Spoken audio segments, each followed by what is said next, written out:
അല്ല അരിക്കാതാ ഏതായാലും ഇപ്പൊ ഞായറാഴ്ച ഒക്കെ ആയിട്ട് ഓട്ടം പരിപാടി ഒന്നും അതെ നമ്മക്കേ ഒരു സിനിമക്ക് പോയാലോ പോവാ പക്ഷെ പൈസ ചെലവാക്കാൻ നമ്മളെത്തില്ല അപ്പൊ നിങ്ങൾ റഷീദാക്കാനെ വിളിക്കും ആ പുതിയ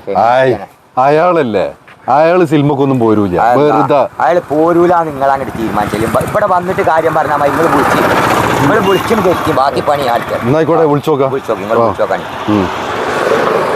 വിളിച്ചിട്ട് നമുക്ക് നിങ്ങളെവിടെ ഞാനിടാ ഇവിടെ ഇങ്ങനെ വേറൊരു ബൈക്ക് പോകാൻ വേണ്ടി എന്തിയപ്പോ നിങ്ങളൊന്നും ഇവിടെ വരി നമുക്ക് കുറച്ച് പരിപാടികളുണ്ട് ഇങ്ങോട്ട് വരി അത്യാവശ്യ സംഗതിയാ അത്യാവശ്യമാണ് ഞാനിപ്പോ ഒരു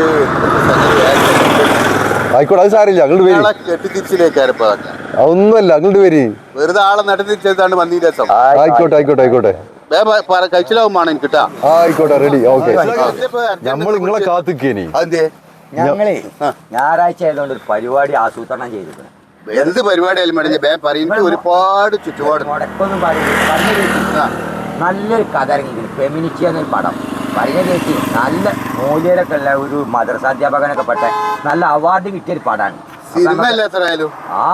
ഞാൻ ആ പണ്ടാരത്തിൽ ഇപ്പൊ ഇല്ല അയാള് സിനിമക്കൊന്നും പോരൂലെന്ന് സിനിമന്റെ കഥ പറയാന്നുണ്ടെങ്കില് ഇപ്പൊ നിങ്ങളിപ്പോഴല്ലേ ഈ സിനിമ ഫെമിനിച്ചി കുമ്മിനിച്ചി എന്നൊക്കെ പറയുന്നുണ്ട് പഴയ കാലത്ത്